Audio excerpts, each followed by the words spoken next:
مصنف عبد الرزاق میں ہے حدیث مبارک کا ایک چھوٹا سا ٹکڑا کہ جو چاہو کرو جیسا کرو گے ویسا بھرو گے، اس کو کہتے ہیں عدلے کا بدلہ، ٹٹ فار ٹیٹ، جیسی کرنی ویسی بھرنی، نہ مانے تو کر کے دیکھ، جنت بھی ہے دوزخ بھی ہے، نہ مانے تو مر کے دیکھ۔ تو انسان جیسا کرتا ہے اس کو ویسا ہی اس کا بدلہ ملتا ہے۔ چنانچہ جو بچے اپنے ماں باپ کا احترام کریں گے، فرما برداری کریں گے، ان کے اپنے بچے بڑے ہو کر ان کی فرما برداری کریں گے۔ چنانچہ حاکم نے ابو ہریرہ رضی اللہ عنہ سے روایت کی، نبی علیہ السلام نے فرمایا تم دوسروں کی عورتوں سے پاک دامنی کا معاملہ کرو، تمہاری عورتیں پاک دامن رہیں گی، اور تم والدین کے ساتھ حسن سلوک کرو گے تو تمہارے بچے تمہارے ساتھ حسن سلوک کریں گے۔ چنانچہ والدین کے حسن سلوک کو شریعت نے اتنا درجہ دیا کہ ابن ماجہ کی روایت ہے، ابو حمامہ رضی اللہ تعالیٰ عنہ فرماتے ہیں ایک شخص نے نبی علیہ السلام سے پوچھا، اے اللہ کے نبی صلی اللہ علیہ وسلم، اولاد پر والدین کے کیا حقوق ہیں؟ تو نبی علیہ السلام نے فرمایا کہ دونوں تمہاری جنت اور جہنم ہیں، یعنی دونوں کو خوش کرو گے تو جنت ملے گی، ناراض کرو گے تو جہنم ملے گی۔ اس حدیث مبارکہ میں والدین یعنی ماں باپ دونوں کا اکٹھا تذکرہ، بعض احادیث میں الگ الگ تذکرہ بھی ہے۔ چنانچہ امام ترمذی رحمۃ اللہ علیہ نے ابن عمر ابن عاص سے روایت کی کہ رضا الرب فی رضا الوالد، کہ تمہارے رب کی رضا تمہاری باپ کی رضا میں ہے، اور رب کی ناراضگی باپ کی ناراضگی میں ہے۔ امام احمد بن حنبل رحمۃ اللہ علیہ روایت کرتے ہیں کہ ماں کے ساتھ وابستہ رہو، چونکہ الجنت تحت اقدام امہاتکم، جنت ماں کے قدموں کے نیچے ہے۔ ابو ہریرہ عنہ روایت کرتے ہیں ایک شخص نبی علیہ السلام کی خدمت میں حاضر ہوا اور اس نے پوچھا، اے اللہ کے نبی، مجھ پر سب سے زیادہ حق کس کا ہے؟ فرمایا امو کی، تمہاری ماں کا۔ اس نے دوبارہ پوچھا کہ اس کے بعد میرے اوپر حق کس کا ہے؟ فرمایا تمہاری ماں کا۔ پھر اس نے تیسری دفعہ پوچھا کہ اس کے بعد میرے اوپر حق کس کا ہے؟ فرمایا تمہاری ماں کا۔ اور چوتھی دفعہ فرمایا ثم ابوک، پھر اس کے بعد تمہارے باپ کا۔ یعنی 3 دفعہ میں ماں کا تذکرہ کیا اور چوتھی دفعہ میں باپ کا تذکرہ کیا۔ تو معلوم ہوا کہ ماں باپ دونوں کے ساتھ حسن سلوک کرنا چاہیے، اور باپ کی نسبت بھی ماں کا درجہ اس میں شریعت نے زیادہ بنایا، اس لیے کہ بچے کی پیدائش میں اور بچے کی پرورش میں زیادہ حصہ ماں کا ہوتا ہے۔ تو دیکھو وہ کتنا کریم پروردگار ہے کہ ماں نے اولاد کی تربیت کے لیے مشقتیں اٹھائیں تو اس کے اجر میں اللہ نے ماں کو نہیں بھلایا، ماں کا اتنا ہی حق اولاد کے اوپر قائم کر دیا۔ امام احمد بن حنبل رحمۃ اللہ علیہ روایت کرتے ہیں عبداللہ ابن عمر ابن عاص رضی اللہ عنہ اس کے راوی، وہ فرماتے ہیں کہ ایک بوڑھا والد اپنے نوجوان بیٹے کے ساتھ آیا اور نبی علیہ السلام کی خدمت میں یہ عرض کیا کہ اے اللہ کے نبی صلی اللہ علیہ وسلم، جب یہ بچہ تھا میں جوان تھا، یہ فقیر تھا اس وقت میں غنی تھا، آج معاملہ الٹا ہو گیا، یہ جوان ہے میں کمزور ہوں، یہ غنی ہے مالدار ہے اور میں فقیر ہوں، یہ میرے اوپر خرچ نہیں کرتا۔ تو اللہ کے نبی صلی اللہ علیہ وسلم نے اس نوجوان کو مخاطب کر کے فرمایا انت ومالک لابیک، کہ تم اور تمہارا مال تمہارے باپ کی ملک ہے۔ شریعت نے ماں باپ کو اتنا درجہ دیا۔ چنانچہ اگر ایسا کوئی بچہ ہو کہ جس کے والدین غلام ہیں اور وہ بچہ اپنے والدین کو آزاد کروائے تو شریعت کی نظر میں یہ بہت بڑا درجہ نیکی کا ہے۔ امام ترمذی رحمۃ اللہ علیہ فرماتے ہیں کہ لا یجزی ولد والدا الا ان یجدہ مملوکا فیشتریہ فیعتقہ، کہ کوئی بیٹا باپ کو بدلہ نہیں دے سکتا سوائے اس کے کہ باپ غلام ہو، بیٹا اس کو خریدے اور پھر آزاد کر دے۔ اس لیے اولاد اور ماں باپ کے درمیان محبت کا ایک تعلق شریعت نے قائم کیا۔ فطری طور پر والدین اولاد سے محبت کرتے ہیں اور فطری طور پر اولاد ماں باپ سے محبت کرتی ہے۔ یہ ایکویشن وہاں بگڑتی ہے جہاں ہم شریعت کی خلاف ورزیاں کرتے ہیں، ماں باپ اولاد کو اگنور کرتے ہیں، پھر گڑبڑیں ہوتی ہیں۔ اور اگر شریعت کے مطابق بچوں کو ریز اپ کیا جائے تو یہ محبتیں سلامت رہتی ہیں۔ اس محبت کی بنا پر ترمذی شریف کی روایت ہے، ثلاث دعوات مستجابات لا شک فیہن، 3 دعائیں ایسی ہیں جو یقیناً قبول ہوتی ہیں، اس میں کوئی شک ہی نہیں۔ اس میں سے ایک دعا دعوت الوالد علی ولدی، جب باپ اپنی اولاد کے لیے دعا کرتا ہے اللہ تعالیٰ اس دعا کو ضرور قبول فرماتے ہیں۔ ہمارے مشائخ نے فرمایا کہ ماں باپ اگر خطا کار اور گنہگار بھی ہوں، پھر بھی اخلاص کی وجہ سے اولاد کے بارے میں ان کی دعائیں اللہ رب العزت ایسے قبول کرتے ہیں جیسے ولایت کبریٰ کے اولیاء کی دعاؤں کو قبول فرماتے ہیں۔ اس لیے اولاد کو چاہیے کہ وہ اپنی والدین کو اذیت نہ پہنچائے۔ ایک مرتبہ ایک بیٹا اپنے باپ کے ساتھ نبی اسلام کی خدمت میں حاضر ہوا تو نبی علیہ السلام نے اس بچے کو باپ کے بارے میں سمجھایا، فرمایا فلا تمشی امامہ، کہ تم اپنے باپ کے سامنے آگے نہ چلنا، اس کو گالی نہ دینا، ولا تجلس قبلہ، اس کے آگے نہ بیٹھنا، اور کبھی بھی اس کو نام لے کر نہ پکارنا، یعنی اپنے والد کا نام لے کر پکارنا یہ بے ادبی ہے۔ ابا جی کہیں، ابو کہیں، جو مرضی کوئی لفظ استعمال کریں، مگر وہ محبت کا اظہار والا لفظ ہو۔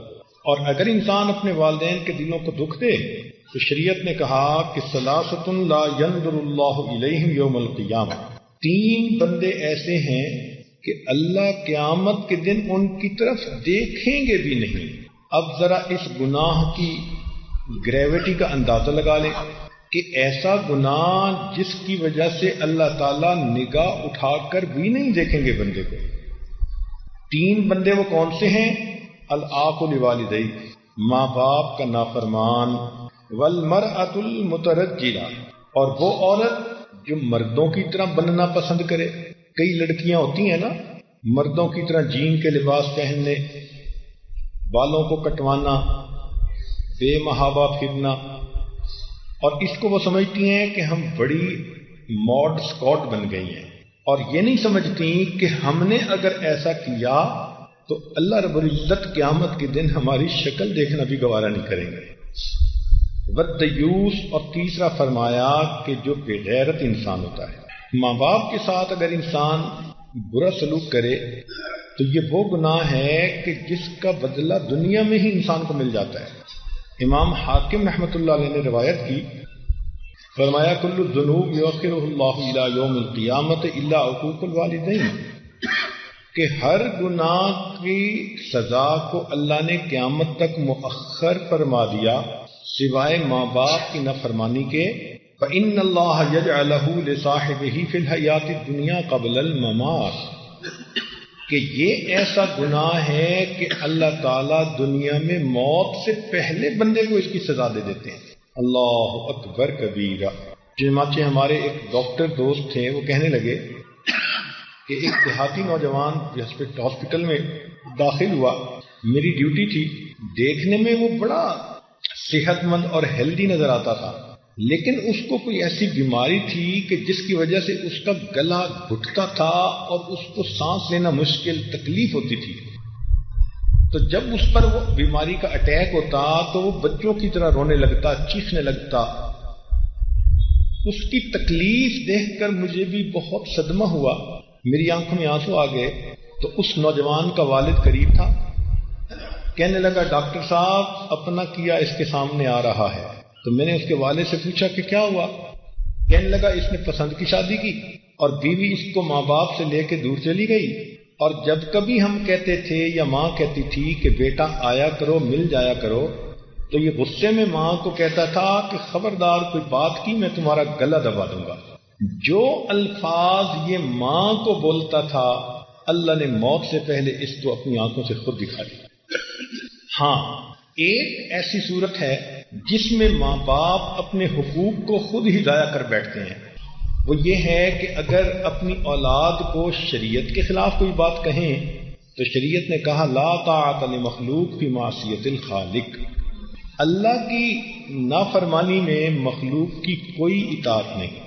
لہذا اگر ماں باپ فسق و فجور کی زندگی گزار رہے ہیں تو شریعت نے کہا کہ تم ان کے ساتھ سلوک تو اچھا رکھو، مگر ان کی ایسی بات کو مت مانو جو شریعت کے خلاف ہو۔ وصاحبہما فی الدنیا معروفا، حتیٰ کہ وہ کافر اور مشرک بھی ہوں تو دنیا میں ان کے ساتھ تم اچھا سلوک کرو۔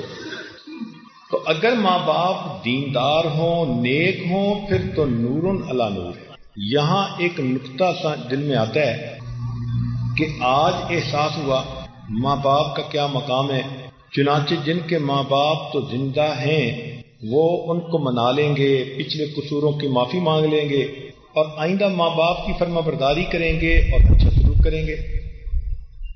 لیکن بہت سارے تو ایسے ہیں کہ جن کے ماں باپ فوت ہو چکے، تو وفات کے بعد اب کیا کریں؟ شریعت نے 10 کام بتائے ہیں کہ اگر کوئی نوجوان بیٹا یا بیٹی اپنی زندگی میں ماں باپ کی خدمت نہ کر سکے، یہ گولڈن اپرچونٹی ضائع کر بیٹھے۔ ایسا کئی مرتبہ دیکھا گیا کہ بچہ چھوٹا ہوتا ہے، ماں باپ اس کی خدمت کرتے ہیں، اور جب وہ کسی قابل ہوتا ہے تو ماں باپ ہی دنیا سے چلے جاتے ہیں، بچے کو موقع ہی نہیں ملتا۔ عمر بھر تیری محبت، ماں کے بارے میں شاعر نے یہ شعر لکھا کہ عمر بھر تیری محبت میری جلوہ گر رہی، میں تیری خدمت کے قابل جب ہوا تو چل بسی۔ کہ اے ماں، ساری عمر تو تیری محبت ہی میری زندگی کے اندر میری ہدایت کے لیے کام کرتی رہی، اور جب میں تیری خدمت کے قابل ہوا تو تو ہی اللہ کو پیاری ہو گئی۔ تو شریعت کا حسن و جمال دیکھیں کہ شریعت نے اس کی کمپنسیشن کا بھی طریقہ بتا دیا۔ کیا خوبصورت دین اللہ نے ہمیں عطا کیا ہے۔ چنانچہ وفات ہو چکی ہو تو پہلا کام والدین کی وصیتوں کو پورا کرنا۔ حدیث پاک میں ایک صحابی نبی الاسلام کی خدمت میں حاضر ہوئے، اے اللہ کے پیارے حبیب صلی اللہ علیہ وسلم، میرے والد نے مجھے کہا تھا کہ تم میری طرف سے غلام آزاد کرنا۔ اب میرے پاس غلام تو نہیں، ایک باندی ہے اور بہت ہی ان پڑھ اور جاہل ہے۔ تو نبی علیہ السلام نے فرمایا اس باندی کو لاؤ۔ چنانچہ اس باندی کو لایا گیا، ان پڑھ تھی۔ نبی علیہ السلام نے اس سے پوچھا کہ بتاؤ اللہ کہاں ہے؟ اس باندی نے آسمان کی طرف انگلی کر دی۔ نبی علیہ السلام نے فرمایا بتاؤ میں کون ہوں؟ اس نے کہا اللہ کے رسول۔ نبی علیہ السلام نے مسکرا کر فرمایا کہ یہ تمہاری باندی مسلمان ہے، اس کو آزاد کرو گے تمہارے والد کی وصیت پوری ہو جائے گی۔ دوسرا حق والدین کا یہ ہوتا ہے کہ اولاد والدین کے مرنے کے بعد ان کا قرض ادا کرے۔ اگر اولاد ادا کرے گی تو اللہ کے ہاں بہت اجر پائے گی۔ تیسرا، والدین کے لیے استغفار کرنا، دعا کرنا۔ دعا بلندی درجات کی کرنا اور استغفار ان کی غلطیوں کوتاہیوں کی معافی کے لیے کرنا۔ چنانچہ امام احمد بن حنبل رحمۃ اللہ علیہ نے یہ حدیث نقل فرمائی ہے کہ نبی علیہ السلام نے ارشاد فرمایا ان اللہ عز وجل یرفع الدرجۃ للعبد الصالح فی الجنۃ، کہ اللہ تعالی ایک نیک بندے کے جنت میں درجے کو بلند کرتا ہے تو فیقول یا رب، وہ بندہ اللہ سے پوچھتا ہے انا لی ھذہ، یہ آپ نے میرے درجات کو بلند کیوں کر دیا، میری ترقی کیسے ہو گئی؟ فیقول، اللہ فرمائیں گے باستغفار ولدک لک، کہ تیرے بیٹے نے تیرے لیے استغفار کیا، اس کے بدلے ہم نے جنت میں آپ کے درجات کو بلند فرما دیا۔ چوتھا نقطہ کہ والدین کے جو دوست زندہ ہیں یا قریبی رشتہ دار زندہ ہیں جن سے کہ والدین محبت کا تعلق رکھتے تھے، اب ان کے ساتھ محبت کا تعلق رکھنا۔ مثلا والدہ فوت ہو گئی تو خالہ کو ماں کا درجہ دینا، باپ کے دوستوں کو دوست سمجھنا اور ان کے ساتھ اچھا سلوک کرنا، یہ بھی ان والدین کے حقوق کی کمپنسیشن کہلاتی ہے۔ پانچواں نقطہ، والدین کی طرف سے صدقہ و خیرات کرنا۔ صدقہ و خیرات کا یہ مطلب نہیں ہوتا کہ ہر بندے نے لاکھوں خرچ کرنے ہوتے ہیں، نہیں۔ حدیث پاک میں تو یہاں تک کہا گیا کہ ایک بندہ اگر اللہ کے راستے میں بوسیدہ سی کھجور بھی دیتا ہے اللہ اس پر بھی اس کو اجر دیتے ہیں، پرانی کھجور۔ تو اپنے بچوں کو یہ تعلیم دینی چاہیے، وہ جمعہ کے دن معمولی پیسے سے ہی مگر مسجد میں دیں اور والدین کی نیت سے دیں کہ اس کا اجر ان کو پہنچے۔ رمضان مبارک کے مہینے میں فقراء کو صدقہ کریں، والدین کی نیت کریں۔ تو وقتاً فوقتاً صدقہ و خیرات کرتے رہیں، مقدار کو مت دیکھیں، اخلاص کے ساتھ اگر آپ دیں گی تو اللہ تعالیٰ آپ کے صدقے کو اس طرح پالیں گے جس طرح لوگ اپنے جانوروں کو پالتے ہیں۔ چھٹا نقطہ، اگر اللہ تعالیٰ بندے کو استطاعت دیں، والدین فوت ہو چکے تو ان کی طرف سے حج اور عمرے کی کثرت کرنا۔ نبی علیہ السلام نے فرمایا ایک صحابی کو کہ تم اپنے باپ کی طرف سے حج کرو واعتمر، اور ان کی طرف سے عمرے کرو۔ ساتواں نقطہ کہ مرحوم والدین کی خوشی کے لیے اعمال صالحہ میں جلدی کرنا۔ یہ عجیب بات ہے کہ انسان نیک کام تو کرتا ہی ہے، لیکن چونکہ نیک کام کا ثواب ماں باپ کو ملتا ہے تو ماں باپ کو عالم برزخ میں انتظار رہتی ہے کہ ہمارے بچوں کی طرف سے ہمیں تحفہ کب ملے گا، لہذا نیکی میں جلدی کرنی چاہیے۔ حضرت شیخ الحدیث رحمۃ اللہ علیہ نے ایک عجیب واقعہ لکھا ہے کہ ایک اللہ والے قبرستان کے قریب سے گزرے تو انہوں نے ان قبرستان کے موتا کے لیے کچھ پڑھ کر ایصال ثواب کر دیا۔ خواب میں دیکھا کہ ایک فرشتہ ایک بوری کے اندر وہ ثواب لے کر آیا اور آواز لگائی اور سارے مردے اٹھ بیٹھے اور سب اس کی طرف گئے کہ ہمیں اس میں سے جو حصہ ہے ہمارا دے دو، تو سب کو اس میں سے حصہ مل رہا تھا۔ ایک مردے کو دیکھا وہ آرام سے پیچھے بیٹھا ہے، تو انہوں نے خواب میں پوچھا کہ بھائی آپ اپنا حصہ لینے کے لیے کوشش نہیں کر رہے؟ اس نے کہا مجھے جو میرا حصہ ہے وہ مل جائے گا، اور میں اطمینان سے اس لیے بیٹھا ہوں کہ میرا ایک بیٹا ہے جو قرآن پاک کا حافظ ہے، وہ قرآن مجید پڑھتا رہتا ہے اور اس کا اتنا مجھے بدلہ ملتا رہتا ہے کہ اب میں اطمینان سے بیٹھا ہوں، تسلی سے۔ خواب ختم ہو گیا۔ کچھ عرصے بعد دوبارہ قبرستان کے قریب سے گزرے، پھر ایصال ثواب کیا۔ ہاں، خواب میں انہوں نے اپنے اس کے والد سے پوچھا کہ تمہارا بیٹا کہاں ہے؟ اس نے نام بھی بتایا اور یہ بھی بتایا کہ وہ فلاں جگہ پر دکانداری کرتا ہے۔ چنانچہ خواب سے بیدار ہوئے تو انہوں نے جا کر دیکھا وہ نوجوان دکان پہ بیٹھا ہوا تھا، گاہک آتے تھے تو ان کو وہ سودا دیتا تھا، اور جب گاہک چلے جاتے تھے تو فارغ وقت میں وہ اللہ کے قرآن کی تلاوت کرتا تھا، اس کے ہونٹ ہلتے نظر آتے تھے۔ تو یہ پہچان گئے کہ میرا خواب سچا تھا۔ کچھ عرصے کے بعد دوبارہ قبرستان کے قریب سے گزر ہوا، پھر ایصال ثواب کیا۔ اب کی مرتبہ خواب میں دیکھا کہ فرشتہ اجر لایا، تو جس طرح باقی مردے جو تھے اٹھ کر اس ثواب کو لینے کے لیے دوڑے، یہ بندہ بھی اس مرتبہ ثواب لینے کے لیے دوڑنے لگا۔ انہوں نے اس سے پوچھا بھئی اب کیوں دوڑ رہے ہو؟ اس مردے نے کہا کہ میرا وہ بیٹا فوت ہو گیا، اب اس کا اجر آنا بند ہو گیا۔ جو عام مومنین دعا کرتے ہیں میں بھی اسی اجر کو دیکھ کے خوش رہتا۔ تو والدین کے لیے نیک کام جلدی کرنا یہ والدین کی خوشی کا، روح کی خوشی کا سبب بنتا ہے۔ آٹھواں حق کہ ماں باپ نے اگر کوئی قسم اٹھائی ہوئی ہو تو ان کی قسموں کو پورا کر دینا۔ نواں حق والدین کی طرف سے نفلی روزہ رکھنا، قرآن مجید کی تلاوت کرنا۔ اور 10واں حق کہ مردوں کے لیے والدین کی قبور کی زیارت کرنا، کیونکہ عورتوں کو نبی علیہ الصلوۃ والسلام نے قبرستان میں جانے سے روک دیا، اور یہ نبی علیہ الصلوۃ والسلام کا امت پر احسان ہے، ورنہ عورت جتنی نرم دل ہوتی ہے، اگر شریعت اس کو بھی حکم دیتی کہ تم جاؤ اور جوان بیٹے کو دفن کر کے آؤ، تو مجھے تو لگتا ہے کہ اس عورت کو پہلے ہی وہی دفن ہونا پڑ جاتا، یہ خود بھی ساتھ دفن ہو جاتی۔ یہ تو اللہ نے مردوں کو دل دیے ہیں، کتنے محبت کے رشتے ہوتے ہیں، اپنے ہاتھوں سے نہلاتے ہیں، کفناتے ہیں اور کندھوں پہ اٹھا کے قبرستان میں دفن کر کے آ جاتے ہیں۔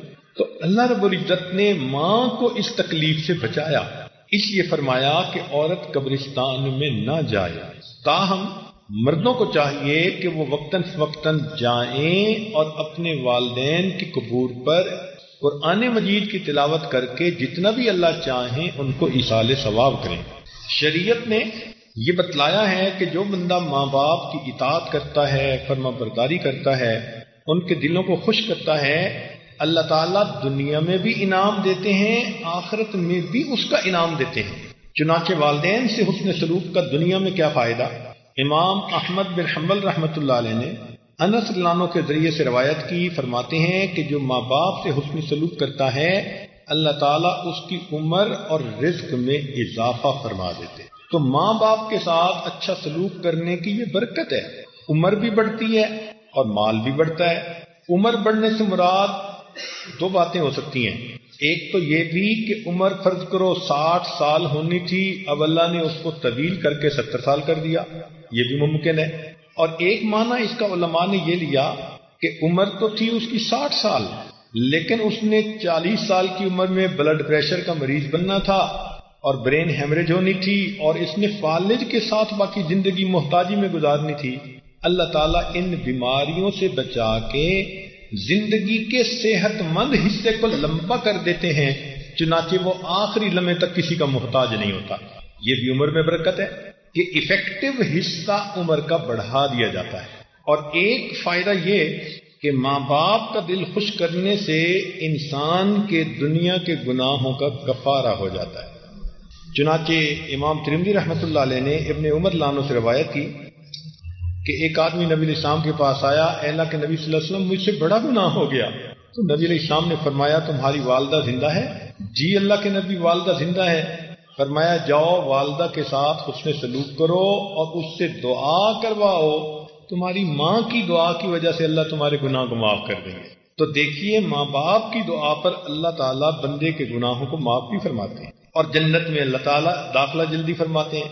چنانچہ حدیث پاک میں ہے کہ نبی علیہ الصلوۃ والسلام نے فرمایا کہ جب میں جنت میں داخل ہوا تو مجھے پڑھنے کی آواز آئی، تو میں نے پوچھا یہ کس کی آواز؟ تو بتایا گیا کہ یہ وہ نوجوان ہے جو آپ کے ساتھ ساتھ جنت میں داخل ہوا۔ میں نے پوچھا کون؟ کہنے لگے حارثہ بن نعمان۔ میں نے فرشتے سے پوچھا اس کا کیا عمل تھا؟ اس نے کہا کہ یہ اپنی ماں کا بہت فرما بردار تھا۔ تو دیکھیے جو ماں باپ کا فرما بردار ہوگا وہ جنت میں نبی علیہ السلام کے ساتھ داخل کیا جائے گا۔ یہ تو دنیا اور آخرت میں اس کے فائدے ہوئے۔ اب شریعت نے تو درجہ ماں باپ کا یہاں تک کہا کہ فرض کفایہ میں ماں باپ کو فوقیت دو۔ ایک طرف فرض کفایہ ہے اور دوسری طرف ماں باپ ہیں، تو ماں باپ کو تم فوقیت دو، ان کی بات کو مانو۔ چنانچہ توجہ سے بات سنیے کہ جہاد میں جانے پر ماں باپ کی خدمت کو فوقیت۔ حاکم نے جاہمہ رضی اللہ عنہ سے روایت کی، انہوں نے کہا اللہ کے نبی صلی اللہ علیہ وسلم میں جہاد میں جانا چاہتا ہوں مگر والدین نے اجازت نہیں دی۔ نبی علیہ السلام نے فرمایا جاؤ تم اپنی والدہ کی خدمت کرو۔ گویا نبی علیہ السلام نے ان کو واپس ماں باپ کی خدمت کے لیے بھیج دیا۔ دوستوں اور بیوی سے بھی زیادہ ماں باپ کی بات کو فوقیت۔ امام ترمذی رحمۃ اللہ علیہ نے حضرت علی عنہ سے روایت کی اذا فعلت امتی 15 خصلۃ حل بها البلاء، کہ جب میری امت میں 15 باتیں پیدا ہو جائیں گی تو اس کے اوپر عذاب آ جائے گا۔ ان 15 باتوں میں سے کیا؟ اطاع الرجل زوجته وعق امه، کہ بیوی کی اطاعت کرے گا ماں کی نافرمانی کرے گا، وبر صدیقہ وجفا اباہ، دوست کے ساتھ نیکی کرے گا باپ کے ساتھ بے وفائی کرے گا۔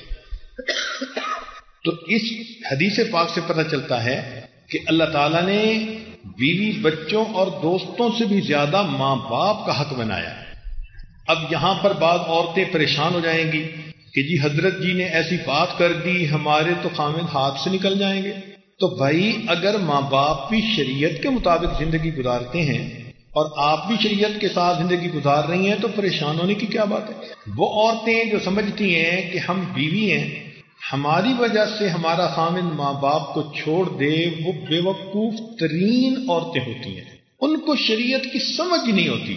اس بے وقوف عورت کو یہ سمجھنا چاہیے کہ آج جوانی میں اپنے خامد کے بارے میں یہ سوچ رہی ہے، کل جب اس کے بچے ہوں گے اور یہ ان کو ریز اپ کرنے کے لیے اتنی مصیبتیں اٹھائے گی، پھر بوڑھی ہو جائے گی اور اس کے بچے اس کو چھوڑ کے جائیں گے، پھر اس کے دل پہ کیا گزرے گی۔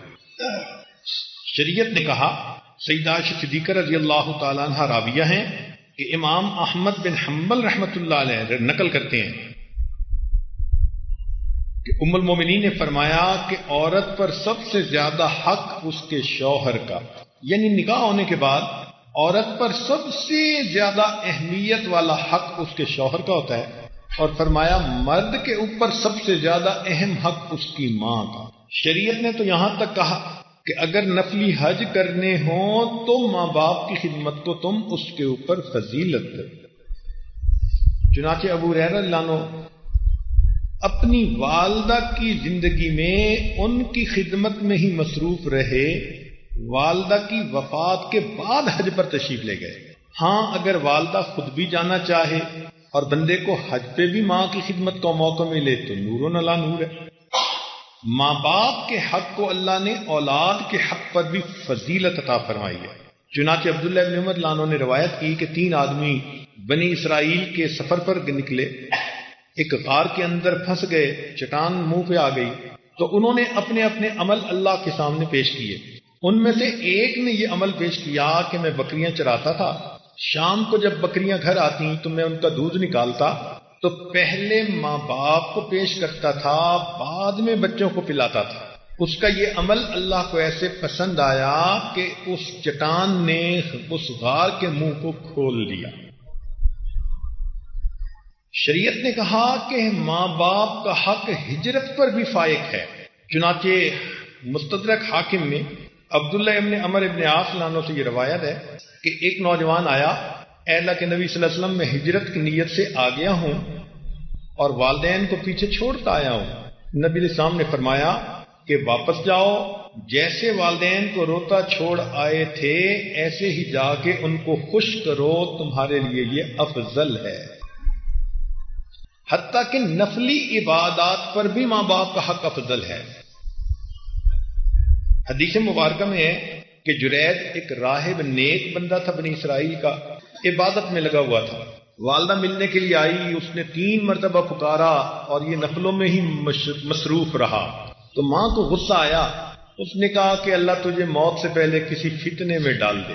لو ماں کی بد دعا ایسی لگی کہ قریب میں کوئی عورت تھی، اس نے کسی چرواہے کے ساتھ بدکاری کی اور جس کے نتیجے میں اس کے ہاں بچہ پیدا ہوا۔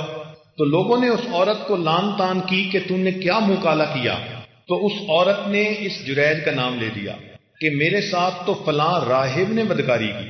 لوگوں کو پتہ چلا تو وہ آئے، انہوں نے جرید کو بھی بہت مارا پیٹا اور انسلٹ کی اور اس کے سوما کو جو عبادت کا کمرہ تھا اس کو بھی گرا دیا۔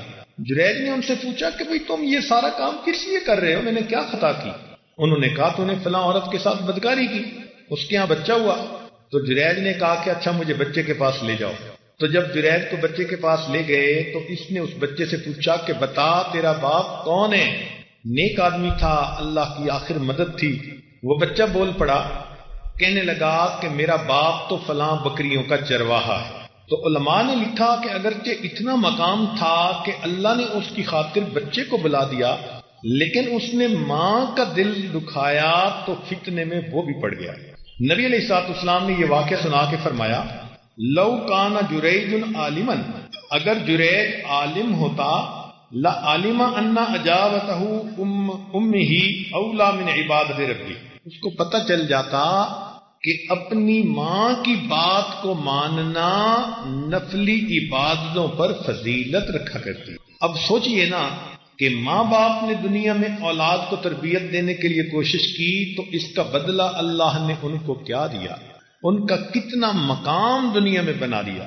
یہاں تک بات کو ذرا دل کے کانوں سے سنیے گا، ڈر کے بات کر رہا ہوں کہ شریعت نے ماں باپ کی خدمت کو زیارت رسول صلی اللہ علیہ وسلم پر بھی فوقیت دے دی۔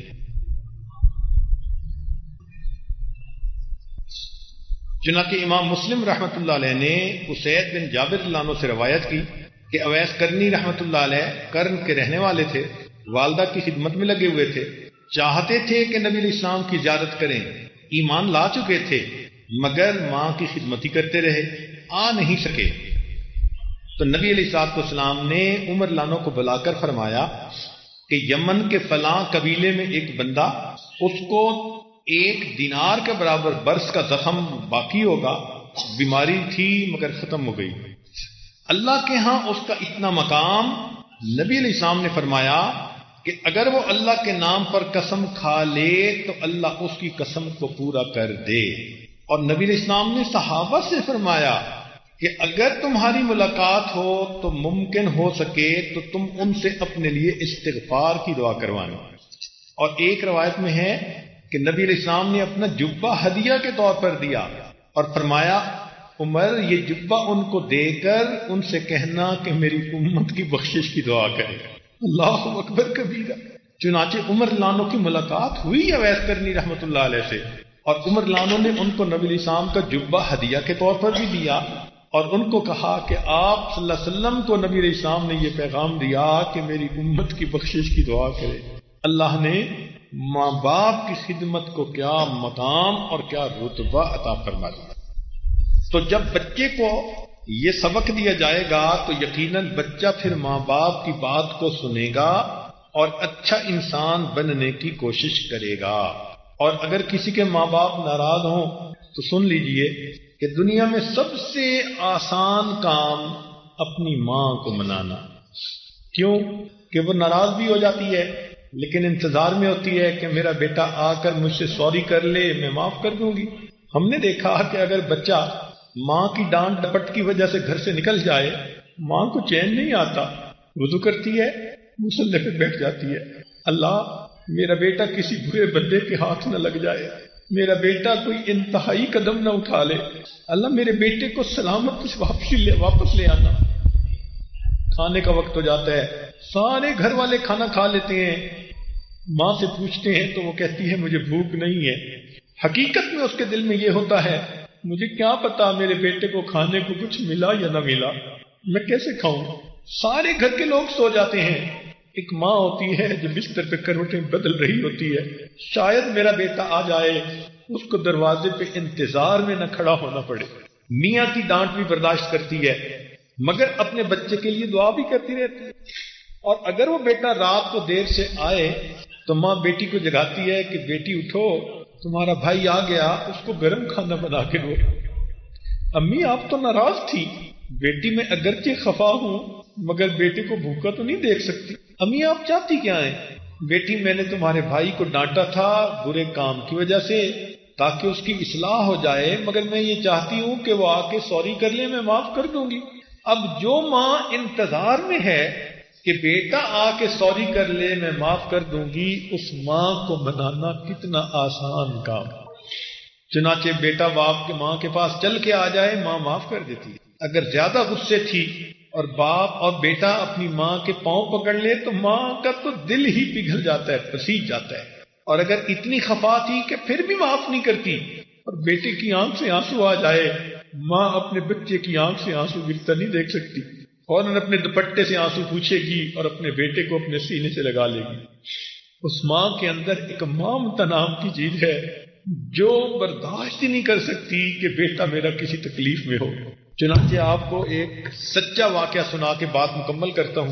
ہمارے قریب کے ایک دیہات میں میاں بیوی تھے. اللہ نے ان کو بڑھاپے کے اندر اولاد عطا کی، بیٹا ہوا. بیٹا نیک بنا، ہونہار تھا، سمجھدار تھا، حتیٰ کہ وہ بچہ انجینئر بن گیا. شہر میں اس کی نوکری لگ گئی. وہ آتا اور ماں باپ کو کبھی ملتا اور پھر واپس اپنی ڈیوٹی کے لیے چلا جاتا. ویکینڈ پہ والدین کے ساتھ رہتا. اللہ نے اس کو کاریں بھی دیں، بہاریں بھی دیں، کوٹھی بھی دی.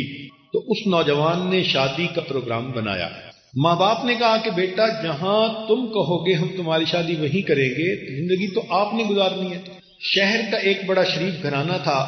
ان کے ہاں ایک بیٹی تھی، جوان العمر تھی، شکل اچھی تھی، عقل اچھی تھی، تعلیم یافتہ تھی. تو اس نوجوان نے نشاندہی کی. ماں باپ نے رشتہ بھیجا. انہوں نے بھی دیکھا کہ بہت اچھا رشتہ ہے بچی کے لیے، تو شادی ہو گئی. اب وہ بچی شادی کے بعد دیہات میں آئی. چند دن تو رہی. چند دن کے بعد وہ کہنے لگی جی مجھ سے تو دیہات میں نہیں رہا جاتا. ماں باپ نے کہا کہ بیٹا بیوی کو لے کے شہر والے مکان میں چلے جاؤ، مگر ہفتے بعد ہمیں آ کے مل جانا، شکل ضرور دکھا جانا. ہم دیہات میں خوش ہیں، ہم اپنی زندگی یہاں گزار لیں گے. لو جی، بچے نے شہر میں رہنا شروع کیا، ماں باپ دیہات میں. 1-2 سال تو معاملہ اچھا چلتا رہا. 1-2 سال کے بعد یہ لڑکا کبھی ماں باپ کو ملنے جاتا. ایسٹیمیٹڈ ٹائم ہوتا کہ 2 گھنٹے کے بعد آؤں گا، تو کبھی 2 کی جگہ 3 اور 4 گھنٹے لگ جاتے. تو اس کی بیوی برا مناتی، ہاں تم تو جاتے ہو تو بس جا کے بیٹھ ہی جاتے ہو، پچھلے تو تمہاری نظر میں ماری جاتے ہیں، تمہیں تو ان کے سوا کوئی نظر ہی نہیں آتا. جو گانے گاتی ہیں بیویاں اپنے خامنوں کے سامنے، اس لڑکی نے بھی وہی گانے گانے شروع کر دیے. یہ شریف انسان تھا، سمجھاتا، مگر بیوی وقت کے ساتھ ساتھ زیادہ اعتراض کرتی گئی، حتیٰ کہ ایسا وقت آیا کہ جب یہ ماں باپ کو ملنے جاتا تو بیوی خواہ مخواہ کا جھگڑا کھڑا کر دیتی۔ اب یہ پریشان کہ میں کروں تو کیا کروں۔ نیک شریف آدمی پریشان ہوتا ہے، ایک طرف سے ماں باپ کی پریشانی، ایک طرف سے بیوی پریشان کر رہی ہوتی ہے، اور پھر بچوں کی ماں بھی بن چکی ہوتی ہے۔ اسی دوران اس نوجوان کو سعودی عرب سے نوکری کی ایک اپرچونٹی ملی، تو اس نے اپنے ماں باپ سے اجازت مانگی۔ انہوں نے کہا بیٹے اس پاک دیش میں اللہ نے تمہارا رزق لکھا ہے، ہماری تو دعائیں ہیں، جاؤ اللہ کے گھر میں جاؤ اور اللہ کے گھر کی خدمت کرو، مگر بیٹے کبھی کبھی موقع ملے تو ہمیں بھی ملتے رہنا، آتے رہنا۔ یہ بچہ اپنے بیوی بچوں سمیت مکہ مکرمہ شفٹ ہو گیا۔ وہاں کی زندگی بہت ہی آسانی اور سہولت پسند تھی۔ یہ 13 سال وہاں رہا اور نیک تھا تو ہر سال حج بھی کرتا تھا۔ ایک دن حج کے تیسرے دن یہ مطاف میں کھڑا دعا مانگ رہا تھا، رو رہا تھا۔ کسی اللہ والے نے دیکھا تو اس نے پوچھا بے نوجوان کیوں روتے ہو؟ اس نے کہا کہ میں نے 13 حج کیے، ہر سال طواف افاضہ کرنے کے بعد یا طواف وداع کرنے کے بعد میں خواب دیکھتا ہوں کہ کہنے والا کہتا ہے تیرا حج قبول نہیں ہوا۔ اب حج کیا تو اب پھر یہی خواب دیکھا۔ اللہ والے ڈائگنوزز کے ماسٹر ہوتے ہیں، وہ چلتے پھرتے ڈائگنوسٹک سینٹر ہوتے ہیں۔ انہوں نے 2 باتوں میں بات پہچان لی کہ مسئلہ کیا۔ یہ نوجوان 13 سال سے عرب میں تھا، تو شروع میں تو ماں باپ کو خرچہ بھی بھیجتا تھا، سلام کلام پیام بھی ہوتا رہتا تھا۔ اس زمانے میں فون نہیں ہوتے تھے، یہ اس زمانے کی بات ہے، عام ٹیلی فون نہیں ہوتے تھے، سیل فون تو تھے ہی نہیں، دیہاتوں میں بھی فون نہیں ہوتے تھے، تو حج عمرے پہ آنے جانے والے لوگوں کے ذریعے پیغام بھیج دیتا تھا۔ لیکن کچھ سالوں سے رابطہ ہی نہ رہا تھا اس کا ماں باپ سے، تو انہوں نے توجہ دلائی کہ میاں جاؤ اور ماں باپ کو راضی کر کے پھر واپس آؤ۔ چنانچہ یہ نوجوان اپنے گھر آیا، بیوی کو کہا کہ میں نے چھٹی لے لی ہے اور میں اپنے ملک چکر لگا رہا ہوں ماں باپ کے پاس۔ بیوی نے آئیں بائیں شائیں کرنے کی کوشش کی، تو اب اس نوجوان نے اس کو شیر کی آنکھ سے دیکھا تو پھر وہ دبک کے بلی کی طرح بیٹھ گئی۔ نوجوان نے تیاری کی، وطن واپس آیا۔ جب یہ بستی میں داخل ہو رہا تھا تو اس وقت اس کو یہ احساس ہوا کہ پچھلے 2-3 سالوں سے میرا کوئی رابطہ نہیں، مجھے تو یہ بھی پتہ نہیں میرے ماں باپ کس حال میں ہے، تو میں پتہ تو کر لوں۔ چنانچہ ایک 8-9 سال کا لڑکا تھا، اس سے اس نے پوچھا کہ فلاں بابا جی کا کیا حال ہے۔ لڑکے نے آگے سے جواب دیا کہ وہ بابا جی تو فوت ہو گئے، 6 مہینے ہو گئے، اور ان کی بیوی جو بڑھیا ہے وہ بھی فالج میں ہے، اور سنا ہے ہم نے کہ ان کا ایک بیٹا ہے سعودی عرب کہیں گیا ہوا، پتہ نہیں وہ کیسا نالائق بیٹا ہے جو ماں باپ کا خیال ہی نہیں کرتا۔ اس چھوٹے بچے کو کیا پتا کہ وہ اسی لڑکے سے بات کر رہا ہے۔ بات کر کے لڑکا تو چلا گیا، لیکن اس کے دل کے تار چھیڑ گیا۔ اب اس کو ندامت ہوئی کہ اوہو میں نے واقعی بہت بڑی خطا کی۔ اب سوچ رہا ہے کہ ابو تو فوت ہو گئے، میں امی کے پاس جاؤں گا تو امی تو مجھے دیکھنا گوارا نہیں کریں گی، امی تو مجھے گھر سے نکال دیں گی، بات تک میرے ساتھ نہیں کریں گی۔ تو کوئی بات نہیں، میں امی کو پاؤں پکڑ کے منا لوں گا، میں لپٹ جاؤں گا۔ اب یہ پلاننگ کرتا پھر رہا ہے۔ گھر پہنچا، دروازہ کھلا تھا، اندر چلا گیا۔ کیا دیکھتا ہے کہ صحن میں چارپائی بچھی ہوئی ہے اور اس کی والدہ لیٹی ہوئی ہے۔ اس کے دل میں یہ بات آئی کہ ممکن ہے کہ امی سوئی ہوئی ہو تو میں جگاتا نہیں، انتظار کر لوں گا۔ چنانچہ یہ دبے پاؤں ذرا قریب ہوا کہ دیکھوں تو صحیح۔ جب بستر کے قریب ہوا تو اس نے دیکھا کہ اس کی ماں نے ہاتھ اٹھائے ہوئے تھے اور وہ دعا مانگ رہی تھی۔ اس نے قریب ہو کے سنا امی کیا دعا مانگ رہی ہے؟ تو ماں یہ دعا مانگ رہی تھی، اللہ میرا خامد دنیا سے چلا گیا، میرا ایک ہی تو بیٹا ہے، بخیریت اسے واپس بھیج دینا تاکہ جب میری موت آئے تو مجھے قبر میں اتارنے کے لیے کوئی میرا بھی محرم موجود ہو۔ ماں یہ دعا کر رہی ہے کہ اللہ میرے بیٹے کو بخیریت واپس بھیج دینا کہ اگر میری موت آئے تو مجھے قبر میں اتارنے کے لیے کوئی میرا بھی محرم موجود ہو۔ جب اس نے پوچھا سنا تو کہنے لگا امی میں آ گیا ہوں۔ والدہ چونک اٹھی، بیٹا تم آ گئے؟ ہاں۔ ماں نے جواب دیا، بیٹا موتیا بند آ چکا، میری بینائی نہیں، میں تمہارا چہرہ تو نہیں دیکھ سکتی، آؤ قریب ہو جاؤ، میں تمہارے چہرے کا بوسہ لوں، میں تمہارے جسم کی خوشبو سونگھ لوں، تو ماں ہوتی ہے. ماں کو منانا بہت آسان کام ہوتا ہے. اللہ رب العزت والدین کو بھی نیک بننے کی توفیق دیں اور اولاد کو بھی ماں باپ کی قدردانی کی توفیق دے دیں، اور جو غلطیاں کوتاہیاں ہوئی ہم اسی دنیا میں ان سے معافی مانگ لیں اور آئندہ نیکوکاری کی زندگی گزارنے کا دل میں ارادہ کر لیں. وآخر دعوانا ان الحمد للہ رب العالمین.